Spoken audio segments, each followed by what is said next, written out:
Good morning, dear students. My name is Dr. Shuaib Mohammad Bhat.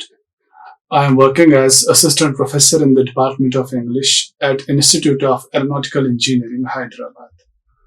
Today in this video lecture, we shall be discussing about the definitions and terminology with reference to Module 1.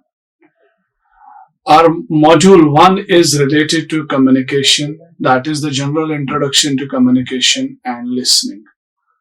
So, in this video lecture, we shall be covering some definitions which are related to communication skill, and there are some definitions and there are some terms which belong to the listening skill. So this will be our topic of discussion today. So when you go with all these definitions, when you go with all these terms, so you will be able to just summarize the whole module, because I shall be talking about the key terms, key definitions. So you all need to go through these terms in order to understand the whole module, in order to just cover up the whole module. It's very important to go with all the definitions and with all the terms which I am going to discuss in this lecture. As I told you, I shall be talking about the key terms. So all these terms, they are key terms. There is nothing which is extra. There is nothing which is out of context. There is nothing which is out of syllabus. All the terms will be from your syllabus only. So the first thing which I want to discuss, that is communication. What are the different modes of communication? I taught you communication in detail. There I talked about modes of communication, there I talked about forms of communication, there I talked about types of communication, there I talked about barriers to communication. Now, as I told you, this is a kind of summarizing. I'm summarizing the whole unit with the help of these definitions, with the help of these key terms. So my first key term is various modes of communication. What are the various modes of communication? The various modes of communication, they include verbal, non-verbal, and in this verbal and non-verbal, we have written, we have visual, and we have digital channels. So I would like to speak like this. When we talk about different modes of communication, we have two main modes of communication. One is verbal, another is non-verbal. And when we talk about verbal communication is that communication which is done by the word of mouth. That means this communication, it can be done when I speak about the words. So there are two forms. One is oral and another is written. So oral and written communication is called as verbal communication. Non-verbal communication is the communication done by body gestures, and we have visual communication, like it comes under non-verbal communication, sign language. And we have digital channels, digital platforms by which we communicate. Then, essential components of effective communication. What are the essential components of effective communication? So, essential components of effective communication, they encompass clarity, active listening, empathy, and adaptability. These are the essential components which we require for effective communication. Number one is clarity. So, the way or the content which we are going to discuss, which we are conveying, which we are communicating, there should be clarity in that content.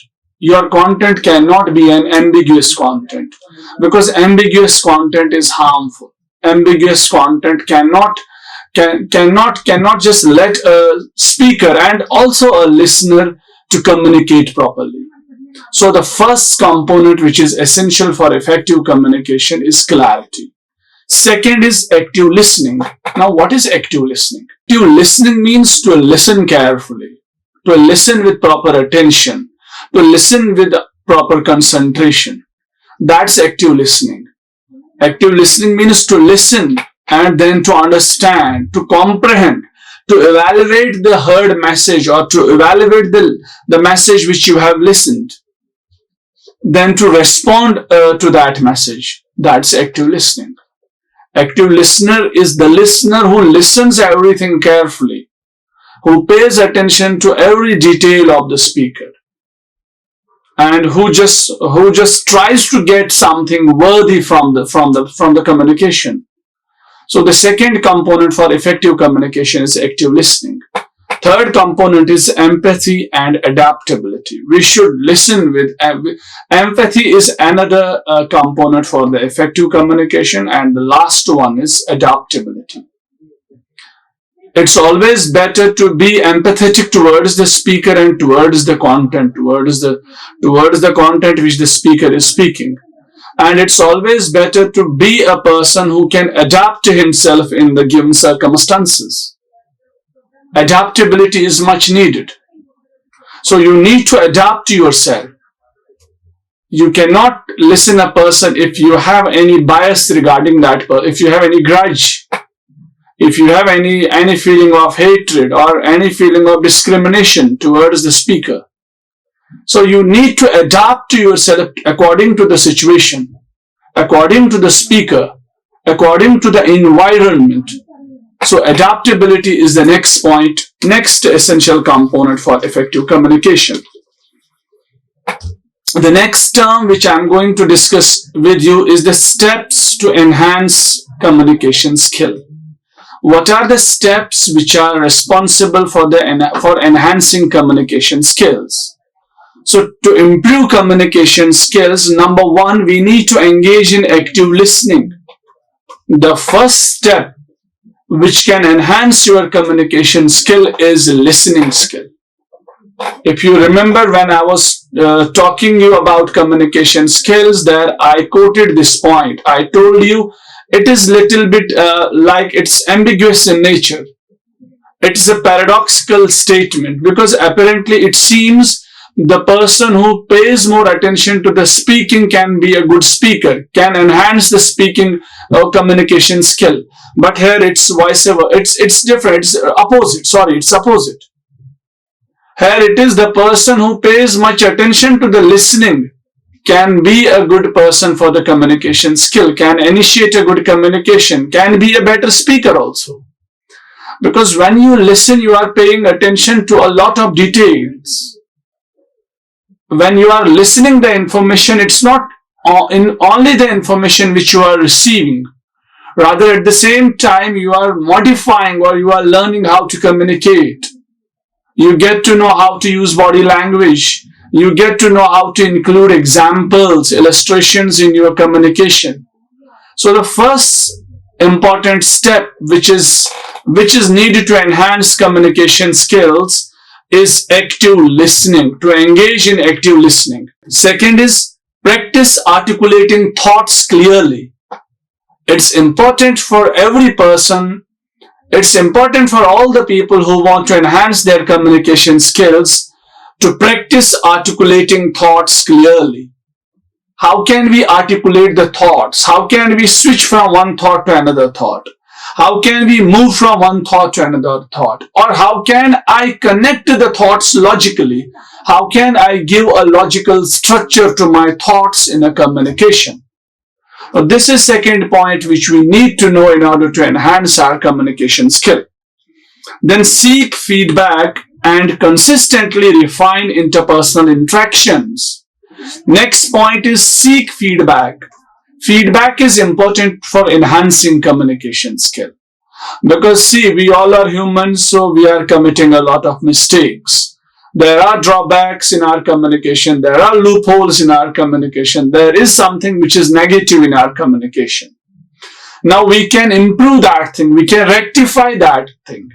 We can strengthen our weak zones by one process, by one approach. That approach is to first be familiar about your weak zones. Now, how can a person, or how can I as a teacher, how can I as a speaker be aware of my weak zones? I can be aware of my weak zones when I ask feedback from you people. When you provide me feedback, I will be aware about my weak zones. Because your feedback, it allows me to identify my weak zones. And it also gives me a feeling of satisfaction.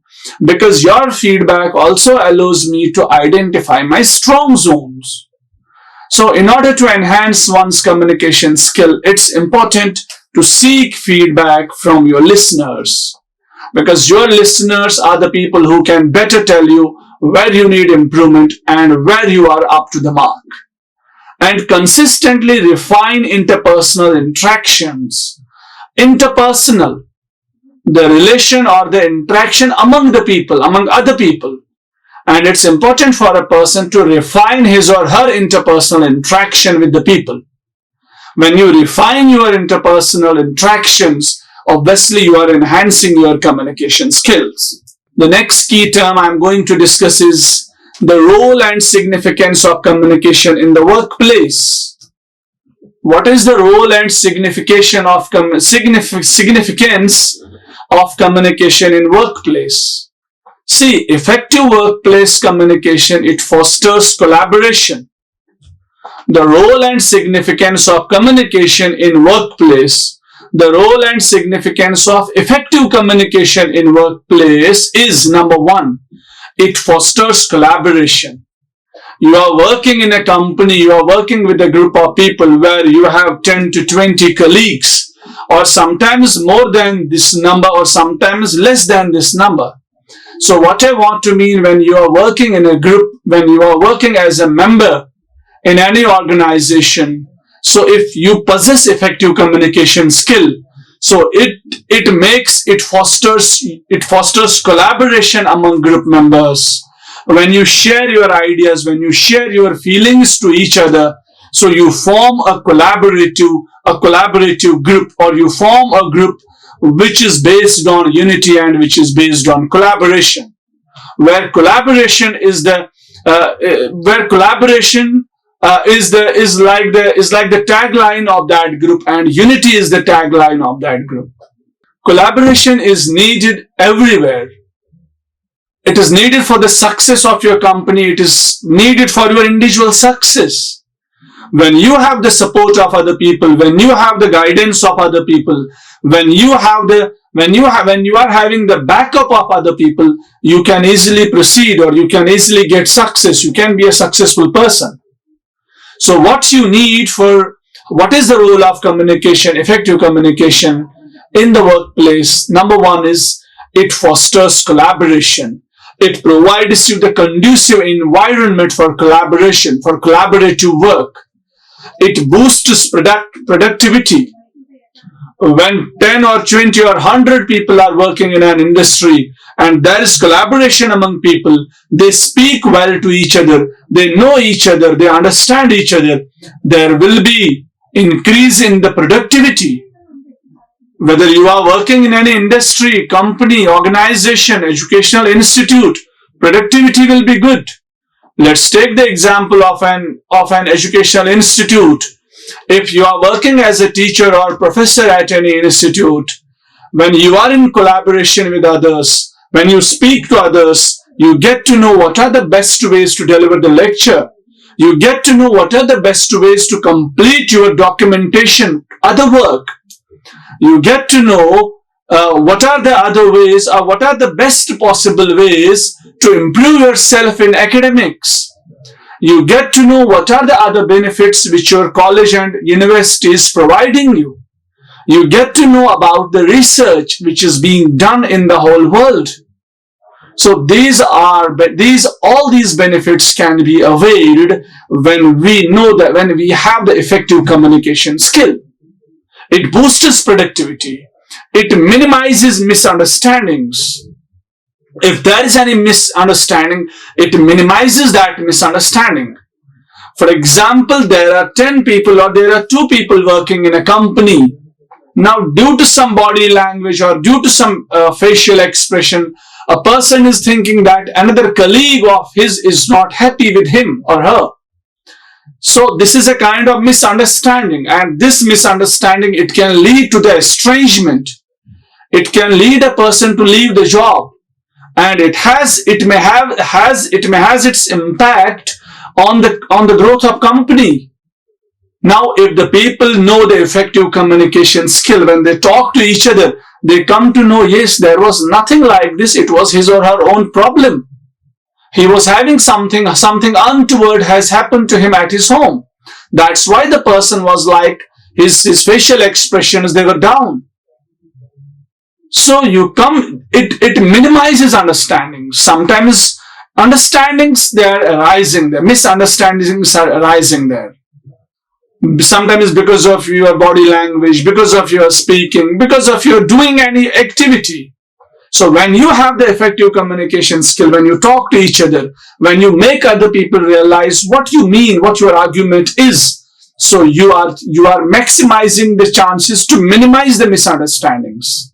And it cultivates a positive work environment. So when you have the effective communication skills, you are providing, or you are making a positive work environment. You are cultivating this effective communication skill. It cultivates a positive work environment. So then the next term which I'm going to discuss with you is, how does communication contribute? It's like the contribution of communication at personal and to both personal and professional relationships. What is the contribution of communication to personal and professional relationships? Communication plays a vital or pivotal role in nurturing positive personal and professional relationships by fostering understanding, trust, and effective collaboration. See, communication, it plays a vital role in all sorts of the situations which you are living. At every step you will see it's communication which plays a vital role. It plays a vital role in nurturing positive personal and professional relationships. You can maintain positive personal and professional relationships with the help of communication. Because communication, it fosters understanding. See, you are at your home, you are talking to your parents, to your siblings, to your friends, the people who are your own, who are personal to you. So when you talk to them, when you communicate to them, when you know how to communicate with your parents, with your siblings, so you are maintaining, or you are fostering an understanding between you and your parents, between you and your siblings, between you and your friends. And at the same time, when you know the communication skill, and you know how to talk to your boss, you know how to talk to your subordinates, you know how to talk to your colleagues, your counterparts. So when you are aware of these different forms of communication which you can have with different types of people, obviously the reason would be understanding. There will be understanding between you and your boss. When you know how to communicate with your boss, there will be an understanding when you know how to talk with your counterpart, how to talk with your subordinates, how to talk with your superiors, to your seniors. So it fosters understanding. Number second, it brings trust in relationships. If you are working in a company and you do not talk to each other, you do not talk to your colleagues, there may not be trust between you and your colleagues, because you rarely talk to each other. You are not sharing anything. You know, trust is very important. Now you can ask me, sir, what is the need to build trust? No, trust is the cornerstone of every relationship. Trust is the bedrock of every assignment which you are taking. You are at your home, you need to build trust with your parents. Then only the relationship with your parents will go on. Because without trust, there is no relationship. There is no communication. There is no trade of communication, no trade of words, no activity will happen without trust. You are working in a company, you are working in an office. The work will not be the successful work. Your work cannot give you success if you are not able to develop trust with your counterparts, with your seniors and with your juniors. Because when you have trust in each other, then only you can progress, then only you can succeed, then only you can work in a company, then only you can work on a project. So it fosters trust, it brings trust in relationship, to both personal and professional relationships. And there is effective collaboration. I taught you what is effective collaboration. When you work each other, when you have the capability, to talk effectively, to communicate effectively. Obviously, there will be cooperation among the people in the group or in the company, or there will be collaboration. If you are at your home, now if I talk about your personal life, you cannot live your individual life without collaboration. When you are at your home, you are a member of the family. That means you are the member of a group. You need to accommodate your interests according to the interests of other people. You cannot play music at very high volume when others are also sitting with you. And in fact, they are your parents, they are your siblings, they will not bear that. No, it is accommodation of interests. So this is an example which I am giving you. So when you communicate effectively, you are bringing or you are developing that collaboration with the people, with your parents, with your family members. So collaboration is needed at both in your personal life and in your professional life. It's not like I need collaboration only when I am in my office. You cannot live a life of a recluse when you are at your home. You cannot isolate yourself from your family members if you do not need them, but they need you. So collaboration, it brings or it fosters effective collaboration. The next term which I am going to discuss with you is verbal communication. What's verbal communication? Verbal communication is the use of spoken or written words to convey a message. It includes face-to-face conversation, phone calls, and written communication. It is the use of spoken or written words to convey a message. When we use spoken words, right now I am using spoken words to communicate to you. And there is one mode of communication available to you, that is these slides are there. So we all communicate to each other with the help of written communication and with the help of oral communication. Such type of communication is called verbal communication. And verbal communication, it can be a face-to-face interaction. Face-to-face conversation is verbal communication. When we talk over phone, when we make phone calls, that is a verbal communication. And your written communication, you write a letter to someone, you write a message to someone, you write any email to someone, that's also written verbal communication. So in short, you remember that verbal communication is that communication which is done by spoken or written words. When we communicate with the help of spoken or written words, that communication is called as verbal communication. Examples I have given you, like face-to-face communication, communication through phone calls, and written communication. These are all the examples of verbal communication. Then we have non-verbal communication. What's non-verbal communication? It is the transmission of messages without the use of words. It's that communication where we do not use oral or written words. It often happens through body language, facial expressions, gestures, and other visual cues. So non-verbal communication is that communication where we do not use oral and spoken or written words. Rather, we use body language, we use facial expressions, we use body gestures. And there is one more thing which we are using, that is called paralanguage or paralinguistics. Paralanguage also comes under non-verbal communication. What is paralanguage? It is the use of tone of your communication. Pitch, is your pitch rising or falling?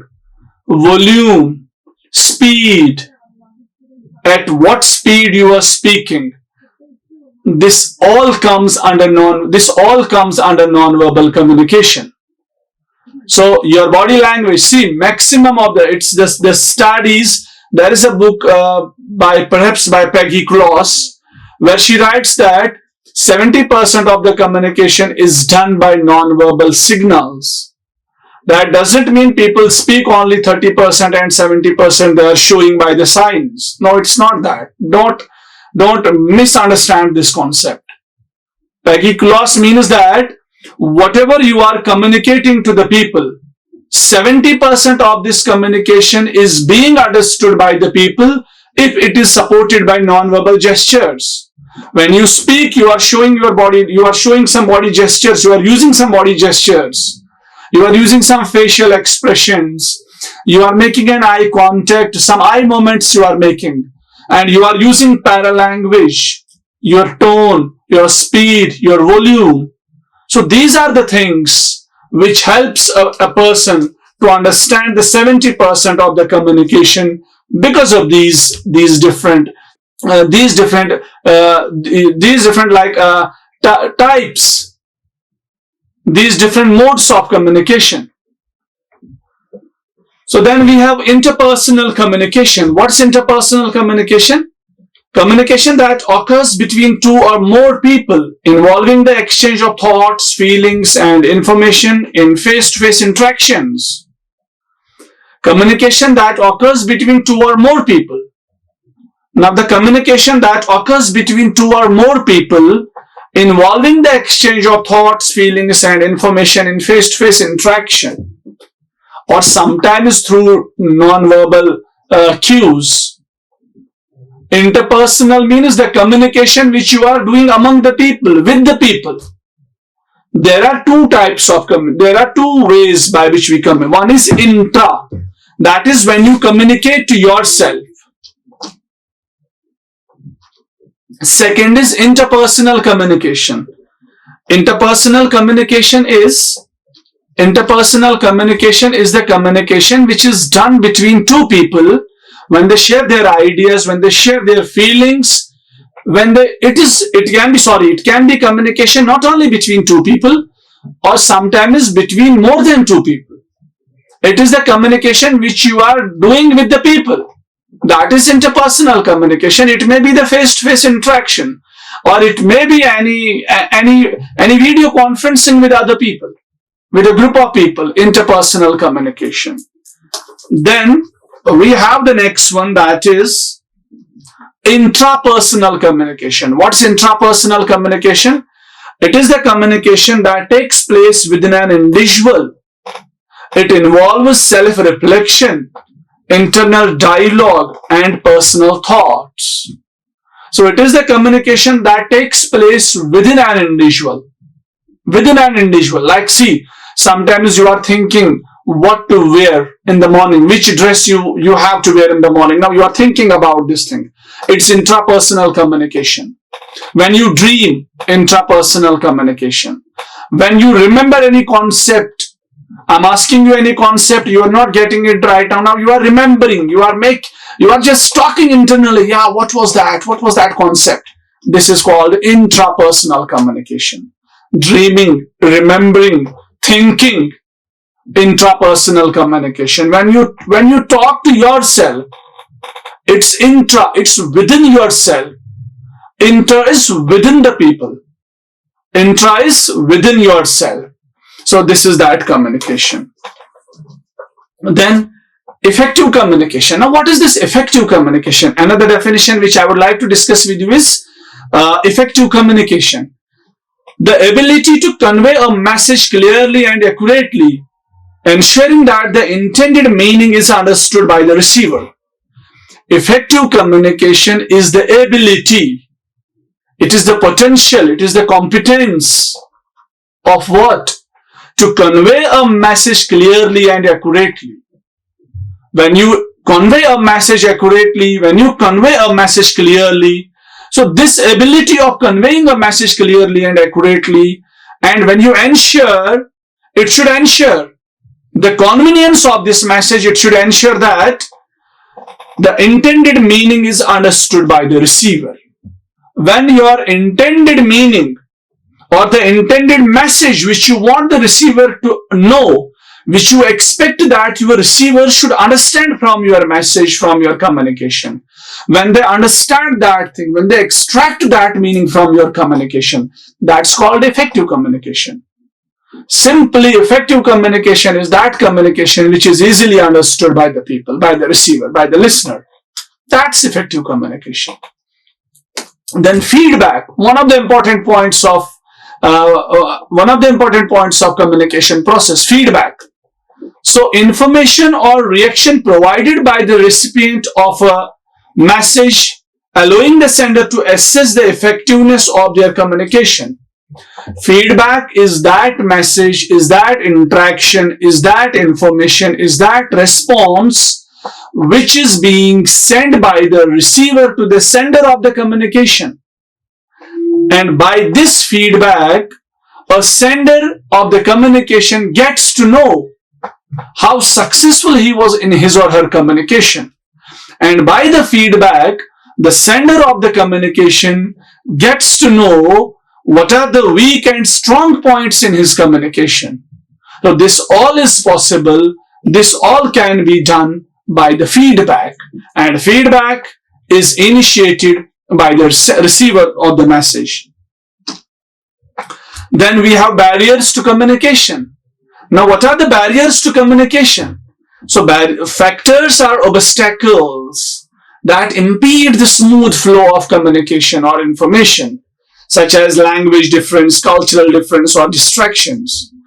Any factor or any obstacle, any hindrance, any problem, any glitch that impedes, that stops, that causes an interruption, that causes a disruption in the flow of communication is called obstacle to communication. So when we are communicating, right now I am communicating to you. Somebody is coming from this side and starts making noise. So that is a barrier to communication. Or right now I am talking to you, right now I am lecturing to you, and this lecture is possible because of two things. One is my presence, and another is the system by which I am reflecting my slides. So if the system fails, so it is a barrier to communication. We cannot have this communication without the help of these lights. If the lights are off, if there happens any problem in the electricity, that is the barrier. You all from different backgrounds, if I have any hatred for any person, any student here, if I am making any discrimination on the basis of caste, color, gender, sex, or anything else, so that is a barrier to communication. So barrier is anything that impedes the process of communication, that stops the flow of communication. That's called a barrier to communication. We have language differences. Language sometimes becomes a barrier. We all understand English. You understand English, I understand English. So we communicate in English. Now if there is any person, or if the case is with me, I do not speak English good to you. If I am not able to teach you in English language, and you do not know any other language except English, so the class will not happen. So the communication will not happen. It will not go on because there is a barrier. The barrier is the linguistic barrier, language barrier. Sometimes we have cultural barriers. For example, the speaker sometimes feels his or her culture is superior than others. So that becomes a barrier because the speaker is not able to give equal attention to all the listeners. Sometimes it happens among other people. They feel their culture is superior than others. So when we are having this kind of feeling, it's not allowing us to have a very healthy debate or healthy discussion with the people. So cultural barrier. Or there are some other distractions. As I told you, somebody is coming in between and starts talking. Or somebody happens, anything. See, you are reading from the cell phones or laptops. So the pop-ups are there, advertisements are there. They are obstacles, hindrances, distractions. Then, active listening. Now, what is active listening? A communication skill involving focused and intentional listening, where the listener pays full attention, paraphrases and provides feedback to the speaker. Active listening is that listening where the listener pays attention to the speaker, where the listener listens with full attention, where the listener paraphrases the whole communication, whole dialogue, whole talk, and at the end provides feedback to the speaker. Such type of listening is called active listening. Then we have another term, mass communication. What's mass communication? The transmission of information to a large audience through various forms of media such as television, radio, newspaper, and the internet. It is the transmission of information to a larger audience. When we transmit the information to a larger audience using media, when we use various forms of media such as television, radio, newspaper, internet, these are the mediums and these are the platforms by which we can share our message to a larger audience. So such type of communication is called mass communication. Then I have teamwork and collaboration. Teamwork and collaboration, the capacity to work harmoniously with others to achieve a common goal. So when we are working with others in a company, when we work harmoniously in order to achieve a common goal, that's teamwork and collaboration. There are some terms related to teamwork and collaboration like cooperation, conflict resolution. We should resolve conflicts if there arise any, and we should be good at interpersonal communication skill. Then the next thing which I want to discuss with you, that is leadership. What is leadership? Leadership is the ability to guide, to motivate and influence others to accomplish a shared objective. When you are working on a common objective, when you are working on a common assignment, if you are a leader, you should guide them. You should motivate people and you should influence people so that you can accomplish your target. These are the terms related to leadership. Adaptability and flexibility. What is adaptability and flexibility? That is the capability to adjust to new situations and changes with ease. When you are working anywhere, you are switching from one job to another job, you will see, one thing you will see, what? You will see there are new situations will come up in your way. New changes will come up in your way. Now to adjust or adapt yourself according to new circumstances, according to new changes, that's adaptability and flexibility.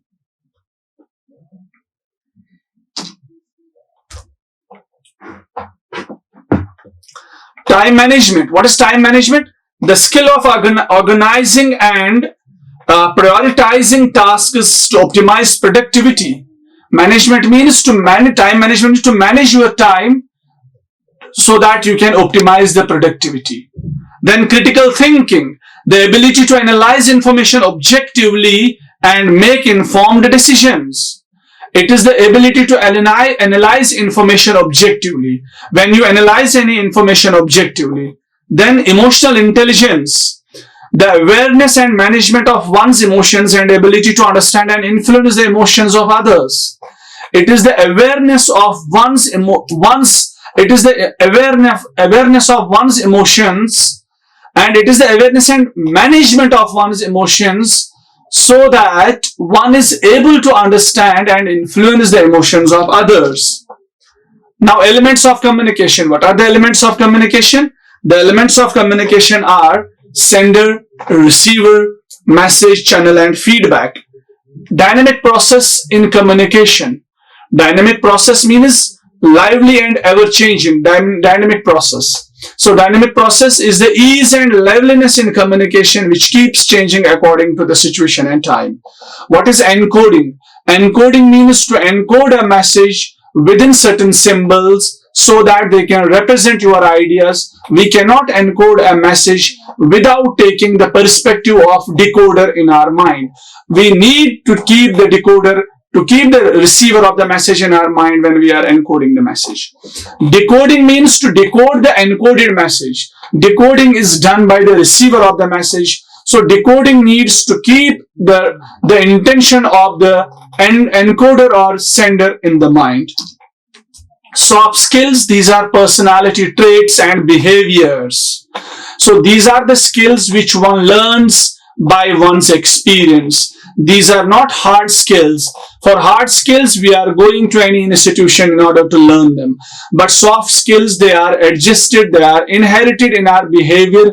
So one cannot be a successful person without the display of soft skills. Hard skills, they are learned abilities, such as we have reading, writing, and typing. These are the skills we can learn from any institute.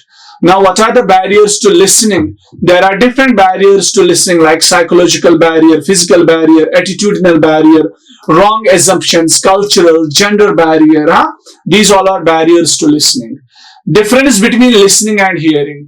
Listening is the activity which is voluntarily, it is an activity where you pay attention to all the heard sounds which you are hearing, and this is the process where you pay attention and where you are turning the heard sounds into meanings, where you are extracting the meaning from the sounds.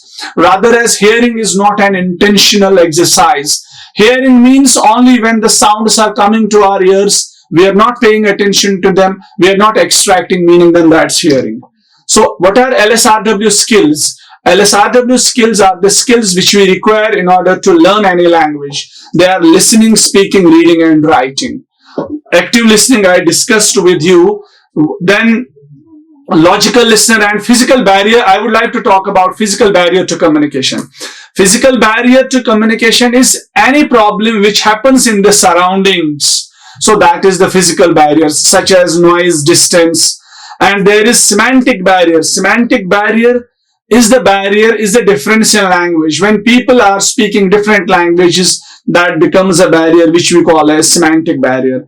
We have psychological barrier, we have cultural barrier, we have perceptual barrier. These all are the barriers to communication. So noise as a barrier, and we have cultural differences. This is another barrier. Personal concern is also there. Close-mindedness is a barrier. Lack of feedback is a barrier. Here I would like to stop this first lecture. These are the sources if you want extra information regarding the lecture. So this is all for today. I would like to stop here. Thank you. Thank you for listening. Like, share and subscribe. Hit the bell icon for more updates.